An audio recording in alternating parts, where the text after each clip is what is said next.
गुरु पुरुष चक्र बना रहे, गुरु का नक्षत्र से आरंभ करके जो नराकार चक्र, मनुष्याकार चक्र, पुरुषाकार चक्र कैसे होता है उससे फल बता रहे हैं। शीर्षे चत्वारि राज्यम युग परिगणितम स्कंदयुग्मे च लक्ष्मीर रेखं कंठे विभूतिर मदन परिमितम वक्षसी प्रीति लाभम षड्भी पीड़ांग्रियुग में जलधि परिमितम वाम हस्ते च मृत्योर दृग्युग में त्रीणि कुर्यान नृपति समसुखम वाक्पतिश्चक्र में 21 अक्षर का एक पाद है, 7 श्रगधरा चंद, 7 अक्षर। कहते शीर्ष में 4 नक्षत्र, बृहस्पति जिस नक्षत्र पर हो उससे आरंभ करके 4 नक्षत्र पर नक्षत्रों को सिर पर समझना, और उसका फल भी साथ साथ लिख दे रहे हैं, राज्य फल मिलेगा उसको। युग परिगणितम स्कंद युग में च लक्ष्मी, और 4 नक्षत्र दोनों कंधों में। युग माने कितने होते हैं? 4 युग होते हैं, से 4 नक्षत्र। 4 नक्षत्र लेकिन कहाँ रखना है? स्कंद युग में, नहीं 2 स्कंधों में, अर्थात एक स्कंद पे 2, दूसरा स्कंद पे 2, 2 2 4 नक्षत्र। उनका फल क्या है? लक्ष्मी देंगे वो। उनमें पैदा हुआ आदमी, उस नक्षत्र जो पैदा होता है, जो स्कंद पर बैरा आया हुआ नक्षत्र हो, उस नक्षत्र पैदा हो, जन्म नक्षत्र आपका उसमें हो तो ईश्वर उसको लक्ष्मी प्राप्ति होगी। एकं कंठे विभूतिर, और कंठ में एक नक्षत्र लिखना, उसके बाद वाला क्रमशः क्रम से लेना है ना, क्रम से लेना है। जो भी गुरु का नक्षत्र है वहां से शुरू करेंगे, वहां शुरू करके अंत तक ले जाए, फिर शुरू से आ जाएगा क्रम से। जैसे पूर्व में आपने किया, यानी कि अश्विनी वर्ण से शुरू नहीं करना है। जैसे दृष्टांत क्या दिए थे? सूर्य कहाँ था? रोहिणी में, रोहिणी से शुरू किया ना क्रम। जब रेवती आ गई उसके बाद अश्विनी वर्ण से शुरू हो जाएगी। इस जैसे मान लो बृहस्पति पूर्वाषाढ़ा में है, तो शुरू कहाँ से करेंगे? सिर पे पूर्वाषाढ़ा लिखेंगे पहले, वहां से पूरा लेंगे 27 तक, फिर 1-2 दिन शुरू हो जाएगा। जो भी ग्रह का यहाँ पर आ रहे हैं, वह ग्रह जिस नक्षत्र संबंध है वह नक्षत्र सबसे पहले ऊपर लिखने है सिर, और वहां से पूरा क्रम से आना है रेवती तक, फिर रेवती से आगे फिर वही क्रम से आगे बढ़ना है, उस पूर्व तक आना है। अब यहाँ बृहस्पति का, बृहस्पति मान लीजिए उत्तराषाढ़ा में या पूर्वा भाद्रपदा में, सभी नक्षत्र से जुड़ते हैं ना, सभी ग्रह सभी नक्षत्र संबंध होता है, निश्चित अवधि है ना उनका। एक एक राशि में कितने समय रहते हैं, उस राशि का उन नक्षत्रों के सत्र का संबंध होगा। 13 में रहता है बृहस्पति एक राशि में, और जिस राशि में है उस राशि में 2.25 नक्षत्र हैं। 13 महीने में वो 2.25 नक्षत्र आर पार का संबंध करता है। इसलिए आप समय जब डालोगे, गणित करोगे, उस समय बृहस्पति किस नक्षत्र संबद्ध है उस बच्चे के जन्म काल में, वो गणित आ जाता है। आजकल तो कंप्यूटर में डालते ही सब लिस्ट आ जाता है, ग्रहों का नाम सीधे, उनके नक्षत्रों का नाम, सारी चीज वर्णन आ जाता है, अंश वगैरह सब कुछ आता है। ये वहां देखेंगे कौन से नक्षत्र पे जन्म के समय बच्चे का, उससे शुरू करना है। उससे 4 नक्षत्र, फिर 4, फिर 1 लिया, एकं कंठे विभूतिर, एक कंठ में है नक्षत्र, उस नक्षत्र में बच्चे का जन्म हुआ है तो विभूति देने वाला, ऐश्वर्य देने वाला होगा। और मदन परिमितम, मदन परिमितम वक्षसी प्रीति लाभम, 7 नक्षत्र लेना। मदन, मदन मने काम देवता, काम देवता के नक्षत्र 7 होते हैं। ये काम से हमेशा काम संज्ञा से 7 लेना है। ये 5 बाण होते हैं इसके, 5 पुष्प बाण, 5 जो है पुष्प बाणों से फंसाता है आदमी को। 5 पुष्प क्या है? रूप रसगंध स्पर्श ही है। इसलिए देखो व्यवहार में भी हम लोग देखते हैं, यहाँ लड़का लड़की घूमते हैं तो कोई संबंध नहीं, जब तक तब तक वो सामान्य रहते हैं, कोई विशेष नहीं रहता है। अब जैसे देखो एक दूसरे को संबंध करना चाहेंगे, प्रेम करना चाहेंगे, वो बढ़िया बढ़िया कपड़ा पहनना शुरू करेगा, वो भी बढ़िया बढ़िया पहनने लगेगी, वो सेंट लगा दिया, ये भी सेंट लगाएगा, बढ़िया साबुन का गुम गुम गुम गंध आना चाहिए ना, वैसे साबुन पहन लगा कर नहा के आएगी, वो भी नहा के आएगा। ये आप लोक में देख सकते हैं, ये रूप रसगंध स्पर्शित तो है ही है, इनके द्वारा फंसाया जा रहा है। कामदेव का काम ये है। 5 मुख्य प्रक्रिया होता है। छठा है धन। आज के भी सिस्टम है, गरीब लड़कियों को मोबाइल दे देंगे, फंसाएंगे। धन से भी होता है। और अंतिम है डंडा, बल पे दादागिरी, 7 है। इसलिए काम कहने से यहां मदन परिमितम, काम से परिमित 7 संख्या, 7 नक्षत्र उसके बाद के आप लिखेंगे कहां? वक्षस्थल में लिखेंगे। उसका फल क्या है? प्रीति लाभम, प्रेम लाभ होगा, सबसे प्रेम मिलेगा और सबको प्रेम देगा, सब उसे प्रेम करेंगे, ये लाभ होगा। उसके बाद के 6 नक्षत्र षड्भी, पीड़ा, अंघ्रि युग में, दोनों पैरों में, 3 इसमें 3 उसमें, 6 नक्षत्र ले लेना। उसे क्या फल मिलेगा? पीड़ा ही पीड़ा। उन नक्षत्र में पैदा बच्चे को बहुत पीड़ा मिलेगी। जलधि परिमितम वाम हस्ते च मृत्यु। और 4 नक्षत्र जलधि, 4 समुद्र है, और 4 समुद्र को लेकर कह दिया कि जलधि 4 समुद्र संख्या है जिसका, वो कहा लिख लिया आपने? वाम हस्त है। फल क्या उसका? मृत्यु। एवं दीर्घ युग में 2 अंक में त्रीणी कोरिया, 3 नक्षत्र। फल क्या है? नृपति सम सुखम, नृपति के समान सुख उसे प्राप्त होगा,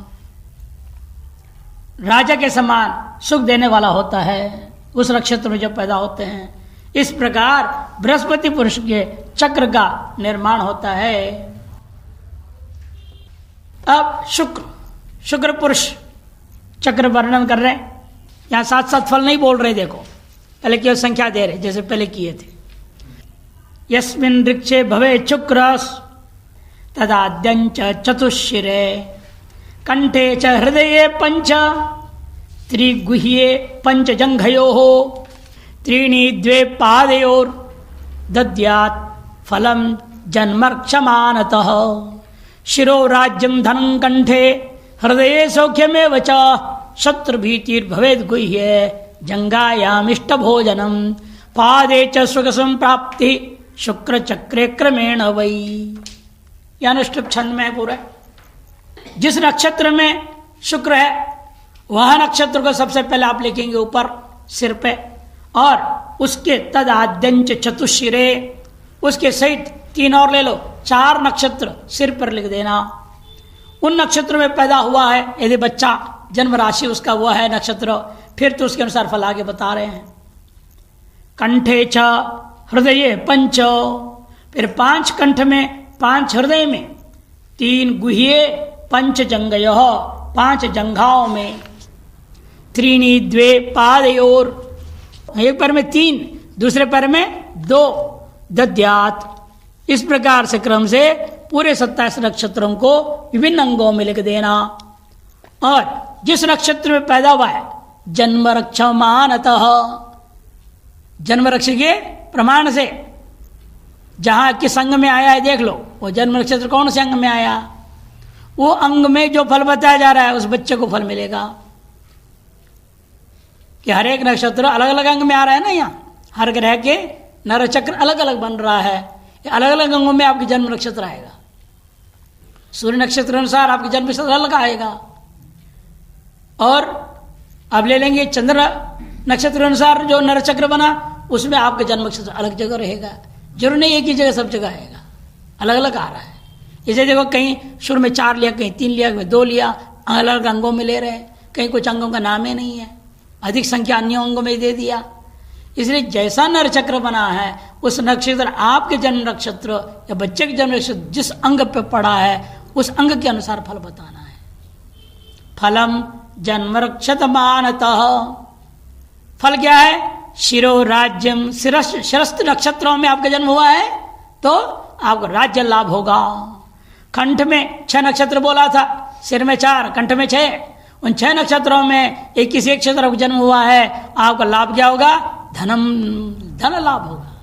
हृदय में भी 6 बोले थे, उन 6 नक्षत्रों में किसी नक्षत्र में जन्म हुआ है तो सौख्यमेव च, अनेक प्रकार का सुख उसको मिलेगा।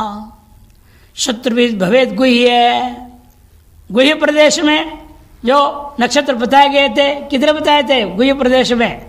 हैं 3 बताया गुह्य नक्षत्र में। तो उसका फल क्या होगा? शत्रु भीतिर, शत्रुओं से भय प्राप्त होगा। और जंघायाम 5 नक्षत्र बताए जंघाओं में, उन नक्षत्र में यदि जन्म हुआ है तो इष्ट भोजनम, जो चाहेगा वो भोजन पानी मिलेगा, खाने पीने में कमी नहीं। और पादे च सुख संप्राप्ति, 2 बताए थे नक्षत्र पैरों में, 3 और 2, एक पैर में 3 दूसरे पैर में 2, कुल 5 नक्षत्र पैरों में बताया था। उसका फल क्या है? सुख संप्राप्ति। उसमें जन्म हुआ है तो उस व्यक्ति को निश्चित सुखों की प्राप्ति हो जाएगी। इस प्रकार से अंगों के क्रमानुसार शुक्र के चक्र का फल का भी वर्णन कर दिया। शुक्र चक्रे क्रमेण वही, शुक्र चक्र में इन नक्षत्रों के क्रमेण अंगों के अनुसार फल मिलता है। अब शनि, अन्य ग्रहों के लिए मार्गी और वक्री का भेद नहीं किया। इन मार्गी शनि का पुरुष चक्र अलग है और वक्री शनि का पुरुष चक्र अलग बता रहे। जैसे भी मंगल भी मार्गी वक्री होता है, बुध मार्गी वक्री होता है, बृहस्पति मार्गी वक्री होता है। सूर्य चंद्र तो सदा मार्गी है, वो कभी वक्री नहीं होते। राहु के तो सदा वक्री है, कभी मार्गी नहीं होते। ये जो 5-6 बीच वाले हैं, एक कभी वक्री, कभी मंद, कभी मार्गी, कभी शीघ्र दौड़ने वाले होते हैं। इन अन्य अभी जो आपने पढ़ा मंगल बुध गुरु, इनमें 2 प्रकार का पुरुष चक्र वर्णन नहीं किया, अर्थात वहां कोई खास अंतर नहीं है, इसलिए अंतर नहीं किया। जब विशेष अंतर है इसे अलग बता रहे। देखिए, मार्गी शनि पुरुष चक्र अलग है, वक्री शनि का पुरुष चक्र अलग बता रहे हैं। शनि चक्रम नरागारम लिखित्वा सौर्य भादितः नाम रिक्षम भवेद्यत्र जेयम तत्र शुभाशुभम नक्षत्रम एकम शिरो विभागे मुखे त्रीणि युगं च गुह्ये नेत्रे च नक्षत्र युगं हृदयस्थं त्रयं तथा वामकरे चतुष्कम् वामे च पादे तृतीयं च भानां त्रयं दक्षिण पाद संस्थं ऋक्षाणि चत्वारि च दक्षिणे करे चक्रं प्रणीतं मुनि नारदेन रोगो लाभो हानिराप्तिश्च सौख्यं बंध पीड़ा सत्प्रयाणं च लाभः मान्दे चक्रे भार्गगे कल्पनीयं तद्वैलोम्याद वक्रगे सुफलानी। देखिए, शनि के भी चक्र नराकार बना लेना है। लिखिता सौरी भाद इता, सौरी माने शनि, वह जिस नक्षत्र में उस दिन रहेगा जब बच्चा का जन्म हुआ है, उस नक्षत्र को 1 नंबर से उठकर ऊपर से सिर से सौरी भादित लिखित्वा नाम रिक्षम भवेद्यत्र, यानी आपके जन्म के नाम का नक्षत्र जिस अंग में आया है, यत्र तत्र जयम शुभाशुभम, उस अंग के लिए जो फल बताया गया उसके आधार पर उस बच्चे को शुभाशुभ फल कथन करना चाहिए। नक्षत्र में एकंच शिरोभाग है, शिरोभाग में कितने हैं? एक ही नक्षत्र। जिस नक्षत्र में शनि रह रहा है वो एक ही नक्षत्र सिर पर रहेगा।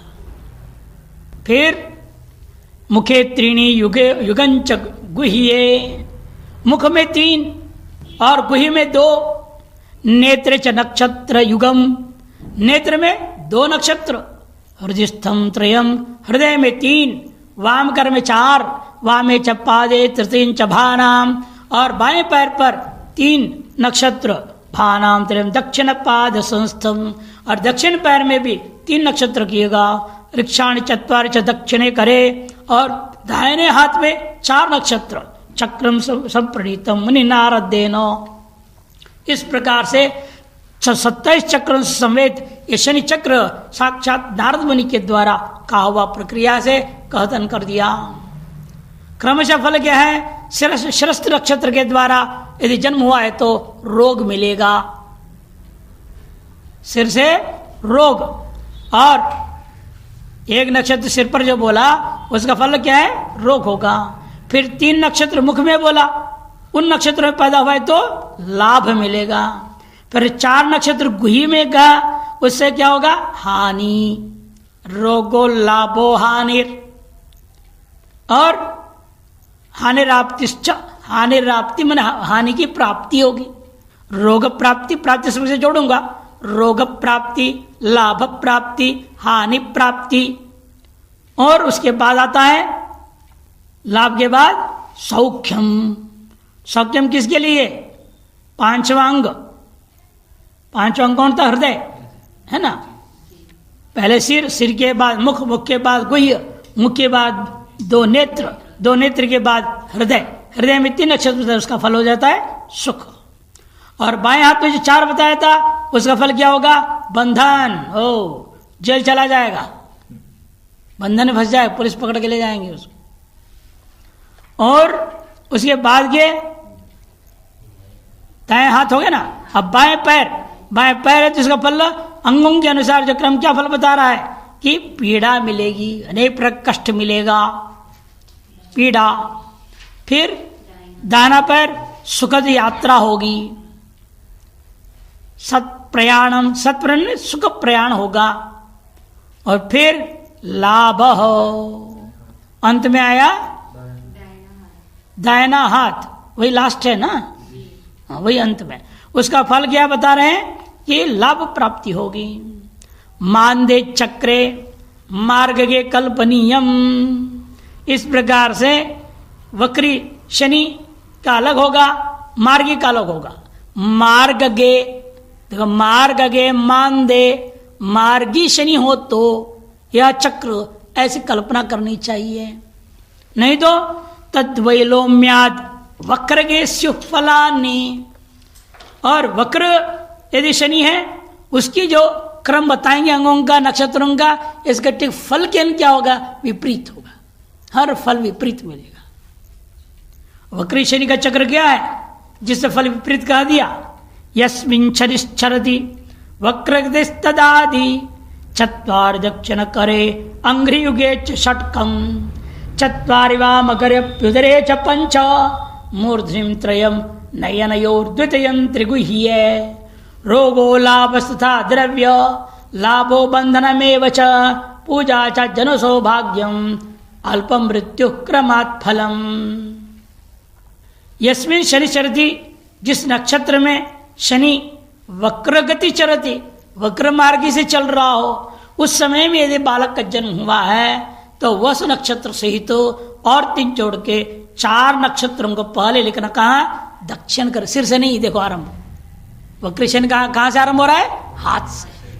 दक्षिण करे, फिर अंग्रि युगे च षटकम, दोनों पैर इकट्ठे ले लिया, 3 एक में 3 एक में डाल दो, दाया बाया 6 नक्षत्र पैर में, 4 वाम करे, बाएं हाथ में पहले लिया था उसने चत्वारी, दक्षिण करे दाएं हाथ ली, अब बाएं हाथ ले रहे, इसके बाद 4 नक्षत्र वहां, उदरे च पंच, और उदर में 5 नक्षत्र होंगे। फिर अब ले रहे देखो मूर्धनी, अलग क्रम हो गया ना पूरी। मूर्धनी में त्रयाम, सिर में 3 नक्षत्र लेना है, नयनयो द्वितीयम, दोनों नेत्रों में 2 नक्षत्र, एक में एक, दूसरे में एक, 2 नक्षत्र है। फिर त्रिगुही है, गुही में 3 नक्षत्र होते हैं, इस प्रकार कुल 27 नक्षत्र हो जाता है। क्रमशः फल क्या है? जन नक्षत्र उक्त क्रमानुसार है ना, जिस संग में हो उसके अनुसार, है ना। क्रमात् फलम, क्या क्या फल मिलेगा? क्रम बता रहे। पहला कौन लिए थे? दाहिना हाथ, उसमें आपका नक्षत्र आ गया तो रोग। फिर लिए थे पैर, पैर में हो तो दोनों पैर, वहां क्या होगा? लाभ ही लाभ है। उसके बाद चत्वारी वाम करे, बाएं हाथ, और बाएं हाथ में भी क्या बोल रहे हैं? द्रव्य लाभ हो, द्रव्य लाभ हो जाएगा। एवं लाभ मैंने केवल द्रव्य लाभ नहीं था, पहले सर्वसामान्य लाभ है, और यहां द्रव्य लाभ कह दिया, ठन ठन गोपाल खूब मिलेगा, द्रव्य लाभ, इसलिए विशेष संज्ञा दे दिया। और बाकी तो पत्नी बच्चे से मिलेंगे, सबको मिलेगा, गाड़ी घोड़ा भी दहेज में मिली जाती है, नहीं तो मिली जाती है, लाभ है, सामान्य चीजों का लाभ। और उसके बाद आता है उदर, उदर का फल बता रहे बंधनम, उदर का फल है बंधन, है ना। वाम कर उदर है ना, उधर का फल बंधन हो गया। उसके बाद आया सिर, सिर का फल बता रहे हैं पूजा, सम्मान मिलेगी। उसके बाद उदरे च पंच मूर्धनि त्रयम, नयन ही हो रहा। उसके बाद नयन, आंख, आंखों का फल क्या बता रहे हैं कि लोगों से सुख प्राप्ति, जन सौभाग्यम, लोगों से सुख की प्राप्ति। और अंत में गुह्य, गुह्य का फल क्या है, अल्प काल में मृत्यु हो जाना। अल्प मृत्यु माने अल्पायु, अल्पायु का मृत्यु का अल्प काल में ही मृत्यु कारक बन जाएगा वो। इस प्रकार फल क्रम से ग्रहण करना है। और सदा वक्री ग्रह दोनों, राहु और केतु, इनके बारे में बता रहे। राहु पुरुष चक्र, केतु पुरुष चक्र बता रहे हैं। यस्मिन् वृक्षे भवेद् राहुस् तदादौ सप्तपादयोः दक्षिणे च भुजे पंच शिरसि त्रीणि दापयेत् वृक्षे द्वे हृदयन्यस्य मुखे चैकं नियोजयेत् भपंचकं करे ज्ञेयं वृक्षं मे कंचन्नाभिगम तत्त्रिवित्रीणि गुह्ये च राहु चक्रं विधीयते। धनहानि भवेत् पादे संतापो दक्षिणे करे शीर्षं शत्रुभयं विद्यात् हृदये दुर्जन प्रियम मुखे दुर्जन संहारो मृत्युर्वामे करे भवेत् नाभिस्तं सर्वनाशाय गुह्य प्राण विनाशनम। जिस वृक्ष में, जिस नक्षत्र में राहु विराजमान है उसको से आरंभ कीजिएगा तो 7 नक्षत्र वहां से को कहां लिखनी है, दक्षिणे च भुजे, नहीं पादे हो, सप्त पादे हो, नीचे शुरू करना है राहु के लिए। देखिए उसका अपना नक्षत्र से जिसमें रह रहा है उससे 7 नक्षत्रों को पैरों में रखना है। दक्षिणे च भुजे पंच, दाहिने भुजा में 5, शिरसि त्रीणि दापयेत्, सिर पर 3 नक्षत्र रखें।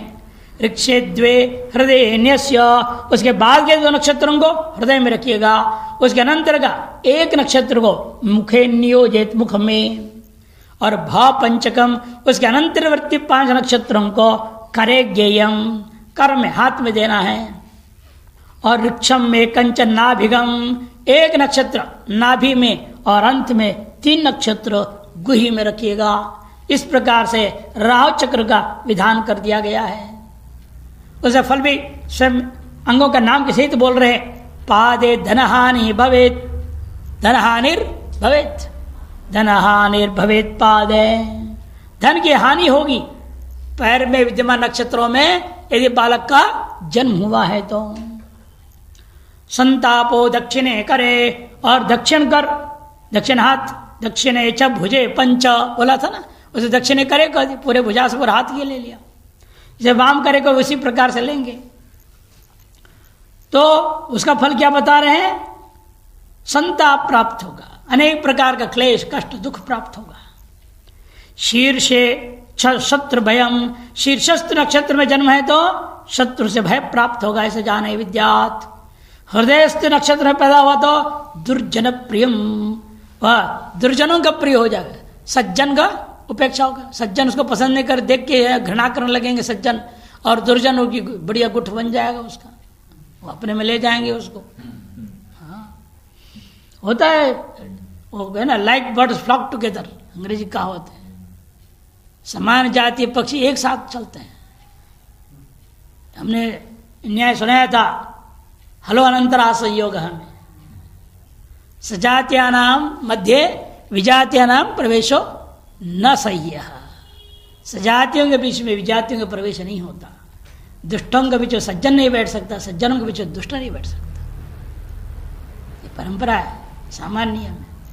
उस अंग्रेजों ने इसे कहते पक्षियों के लिए बोलते, समान जाति पक्षी एक साथ उड़ते हैं। मान लो तो तोते उड़ रहे हैं, पीछे कौवा थोड़ा घुसेगा उसमें, कौवा कभी नहीं जाए तोतों के बीच में, न कौवों के बीच में तोता रह सकता। तो ये समान जाति पक्षी एक साथ उड़ते हैं, देखा गया। वो तो हमारे बहुत पहले से इस तरह से कहते, सजात्या नाम एवं प्रवेश विजातन प्रवेश न बस्ती।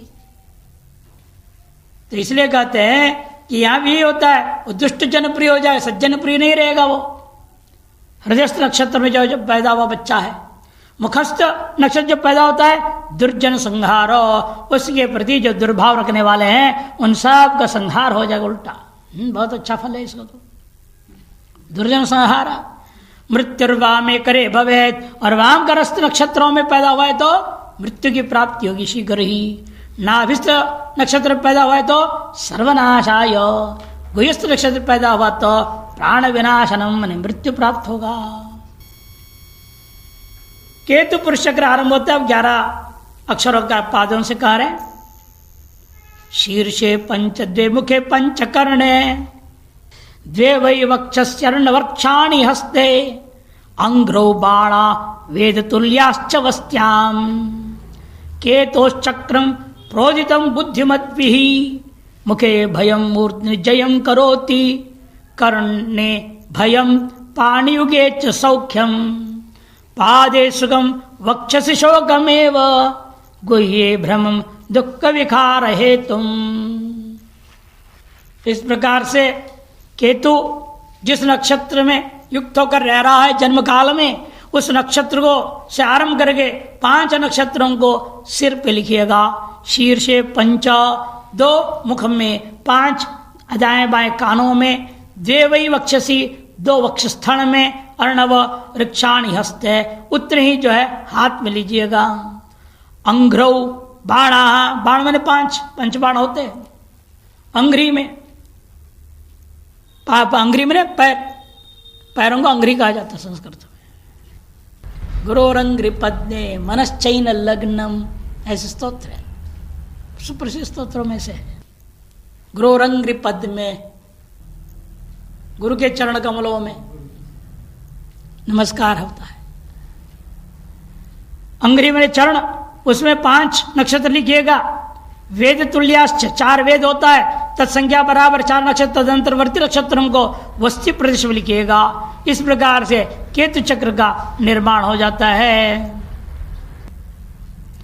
मुखे भयम, फल बता रहे देखिए, मुखस्थ नक्षत्र में जन्म हो तो भय, मूर्धस्थ नक्षत्र में जन्म हो तो जय, और कर्णस्थ नक्षत्र में जन्म हो तो पुनः भय, और पाण युग में जन्म हो तो, नक्षत्र में जन्म हो तो सौख्यम, पादस्थ नक्षत्र में जन्म हो तो सुखम, वक्षस्थ जो है नक्षत्र में जन्म है तो शोकमेव, और गुह्य प्रदेश नक्षत्र में जन्म हुआ है बालक का तो भ्रम प्राप्ति होगी। दुख विकार हेतु, दुख और विकार का कारणीभूत फल मिलेगा उसको। दुख एवं विकार कारक उसके लिए भ्रमण होगा, भ्रमण करेगा, घूमते रहेगा, लेकिन घूमने का फल क्या मिलेगा? या तो दुख, या तो शरीर में रोग विकार होगा। ये केतु के विभिन्न अंगस्थ चक्रों में, पुरुष चक्र में जो जन्मा हुआ व्यक्ति का फल बता रहे हैं। ये अब ग्रहों की व्यवस्था दे रहे। अवस्थाएं कितनी होती है ग्रह की? सामान्यतः हम लोग बोल देते हैं बाल अवस्था, या शिशु अवस्था, युवावस्था, वृद्धावस्था, मरणावस्था, ऐसे पहले भी 4 वर्णन हो चुके 4 अवस्थाओं की। अब अलग 9 अवस्थाओं का वर्णन करने जा रहे हैं। दीप्त स्वस्थो मुदित शांत शक्त प्रपीड़ितो दीन विकल खलश्च कथितो नव प्रकारो ग्रहो हरिणा। हरि के द्वारा साक्षात भगवान विष्णु ने ग्रह की 9 प्रकार की अवस्थाएं वर्णन किया है। दीप्त अवस्था, स्वस्थ अवस्था, मुदित अवस्था, शांत अवस्था, शक्त अवस्था, प्रपीड़ित अवस्था, दीन अवस्था, विकल अवस्था, खल अवस्था, इस प्रकार से 9 अवस्थाएं हरिना कथित नव प्रकारो ग्रह। हरि के द्वारा साक्षात कथन किया गया। इन 9 अवस्थाएं हैं ग्रह की। अलग अलग अवस्था का अलग अलग फल होता है। 11 और 7 18 अक्षर वाला छंद। दीप्तस्तुंगद खगो निज गृहे स्वस्थो हिते हर्षितः शांत शोभन वर्ग गश्च खचरः शक्त स्फुरद्रश्मि भाग लुप्त स्याद्विकल स्वनीच गृह गो दीन खल पापयोग खेटो यः परिपीडितश्च खचरैः सप्रोच्यते पीडितः। देखिए अलग अलग स्थिति वर्णन कर रहे हैं। कब दीप्त माना जाए? ग्रह कहाँ रहने पर ग्रह की अवस्था को दीप्त अवस्था वाला ग्रह माना जाएगा? अपने उच्च राशि में स्थित ग्रह हो तो दीप्त अवस्था वाला मानते हैं। तुंगतः खगो दीप्तः, माने तुंग, उच्च। स्व हर एक ग्रह का उच्च राशि नीच राशि लिखा हुआ है ना, उसी 141 पृष्ठ में मिलेगा। यहाँ के 41 नहीं, पंचांग के 141।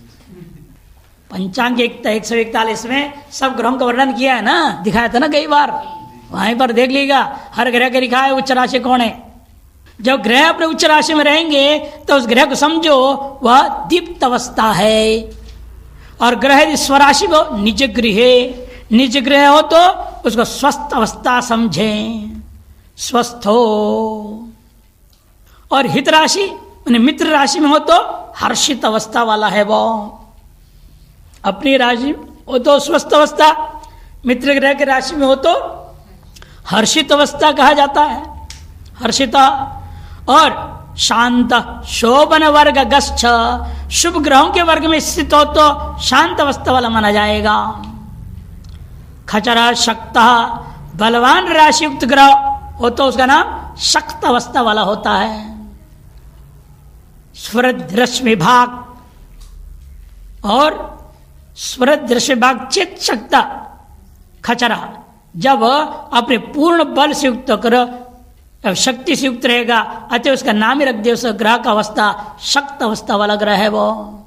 लुप्त स्याद विकलः, और अस्तगत हो तो लुप्त संज्ञा हो जाएगा उसका, विकल हो गया मैंने अस्त को प्राप्त कर गया वो ग्रह, मैंने अंतिम अब जिस राशि में है उस राशि का अंतिम जो अंशों में रह रहा हो उसका नमस्त कहा था ना, अस्त अवस्था को प्राप्त हुआ है उसका नाम पड़ता है लुप्त अवस्था।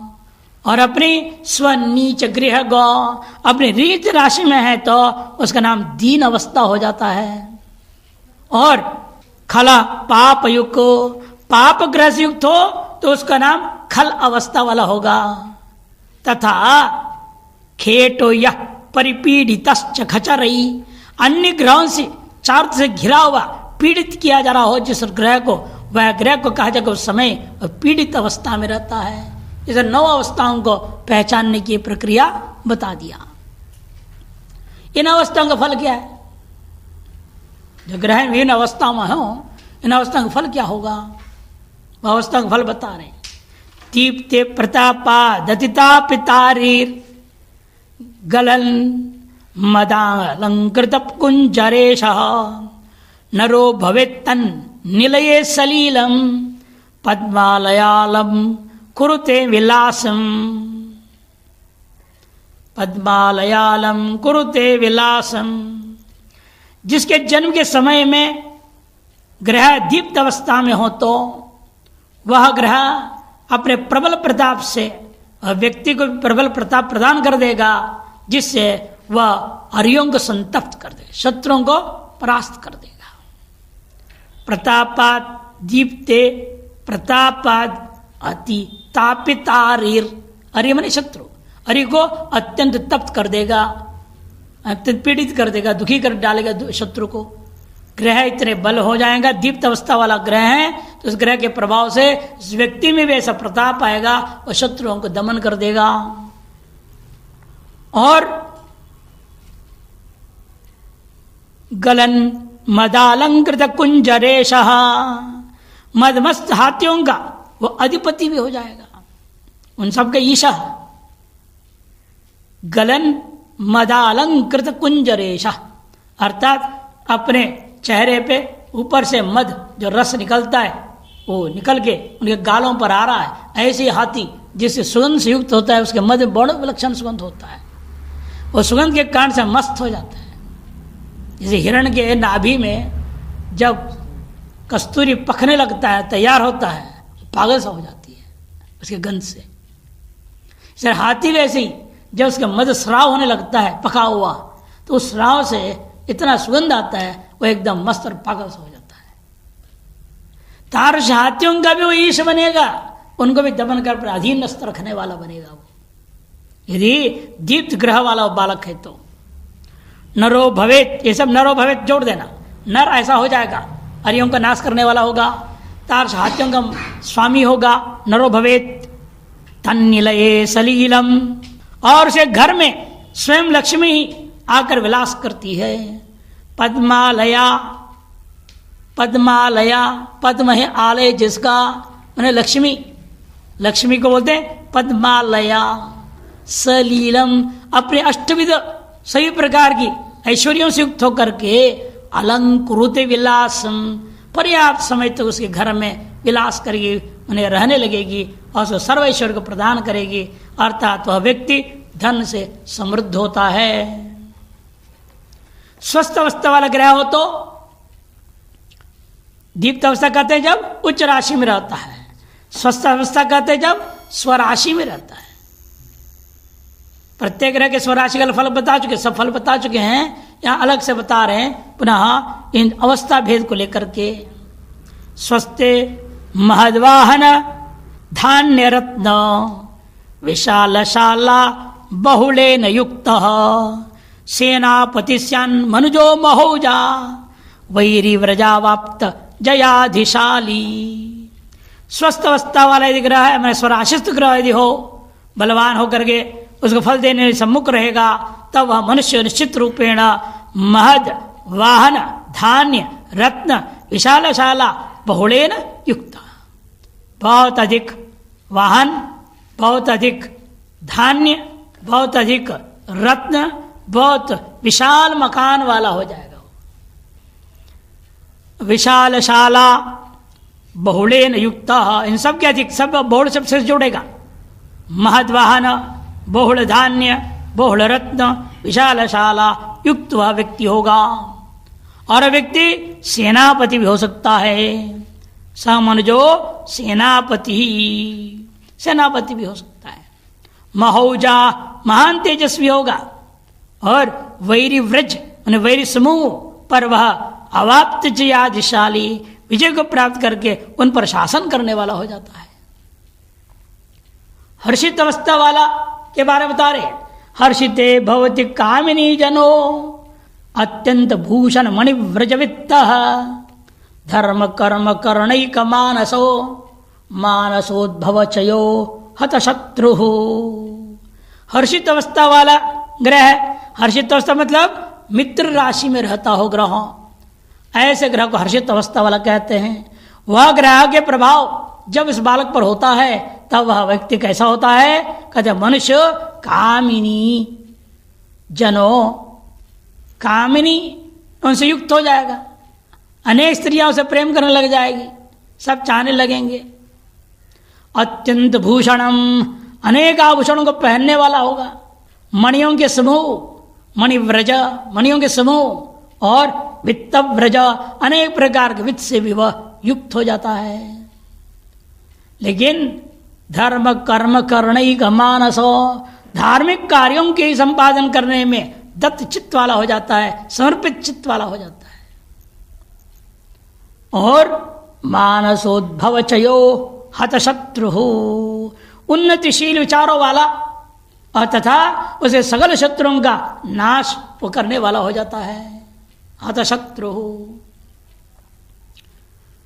शांत अवस्था वाला ग्रह, शांत अवस्था वाला ग्रह किसको कहते हैं, शुभ ग्रहों के वर्ग में विराजमान हो जो ग्रह, उसका नाम शांत अवस्था वाला ग्रह कहा जाएगा।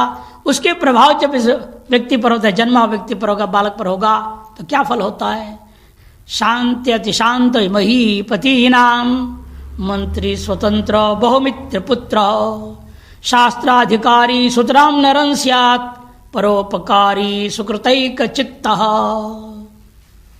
शांत अवस्था वाला ग्रह का प्रभाव जब होता है इस मनुष्य पर, तब वह मनुष्य कैसे होता है, नरम स्यात्, सुतराम नरम स्यात्, यहां से मनुष्य ऐसे हो जाता है। क्या क्या होता है, अत्यंत शांत प्रकृति वाला, अति शांतो, शांत प्रकृति वाला होगा।